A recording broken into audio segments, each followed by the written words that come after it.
Earlier this morning, I almost had a car accident because of I failed to practice one of the rules that I usually live by.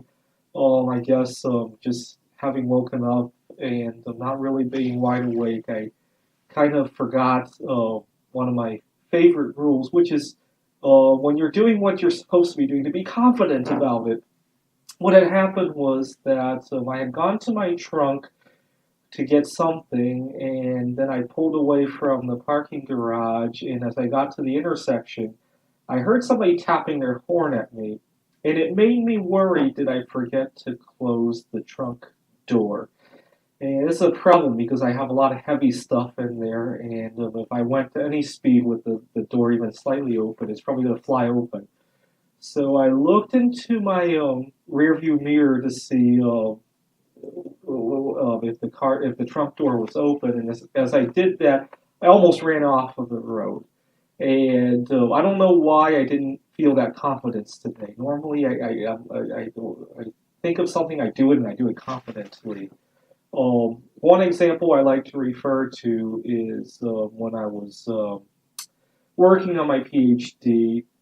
I had gone to a conference in Boston, and the night before the conference began, there was just get together, and I looked around, and there was a girl I was interested in. Actually, I thought she was a girl I had known in college, and I was looking at the attendees to see if her name was on there and what she was talking about, and I couldn't find her name.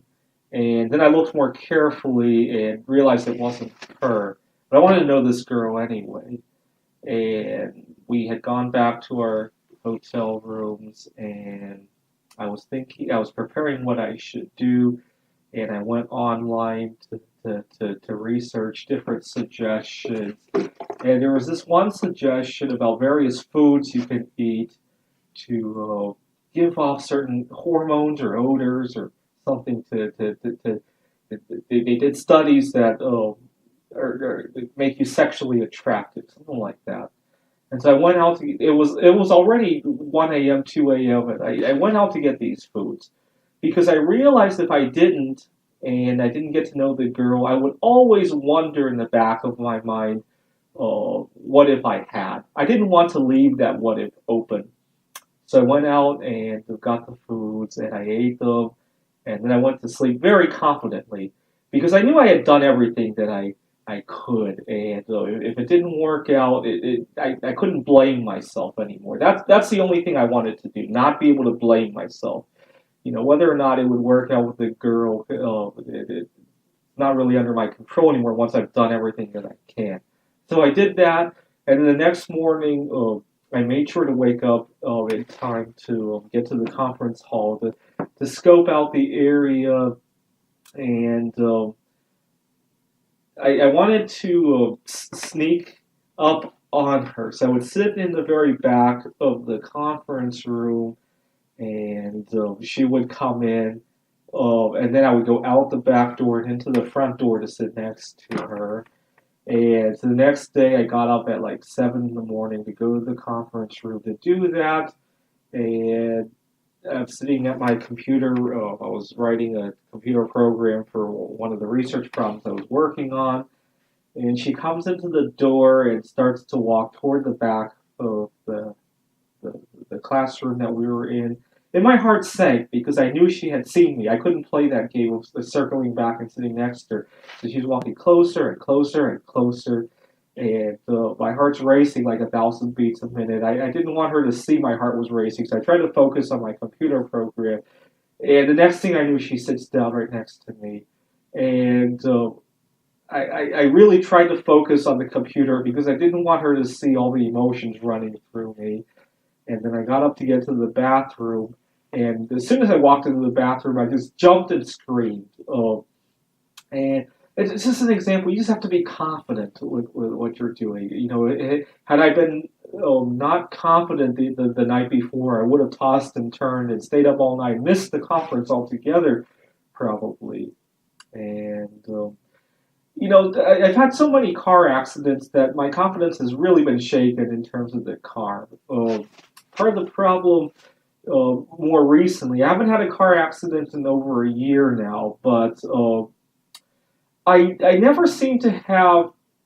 I'm always in a situation where my emotional plate is just all full, and a car accident on top of that is going to not necessarily financially bankrupt me, but emotionally bankrupt me. I'm already dealing with maybe I'm dealing with relationship troubles or troubles in the workplace, and I just can't seem to afford having the car accident on top of all that.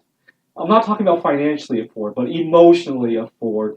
And that gets me very edgy when I'm driving. Even though my driving skills aren't that bad, just the fact that I can't put a car accident on my emotional plate anymore gets me a little bit edgy. And I think that's actually increasing my risk. When I don't have all this trouble already stacked up, I tend to drive better.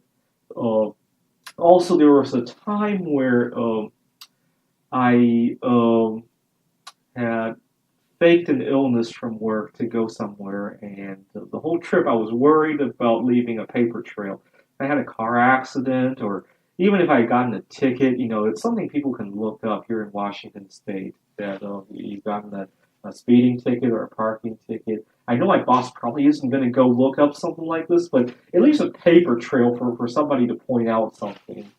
Oh, and it added a lot of tenseness to the driving. What else have I done? Going to the computer gaming conference is another thing. I just have to be confident and go there and do it and know that I've already put 110% and just be able to get into a state where I can't blame myself is very helpful. Thanks for watching.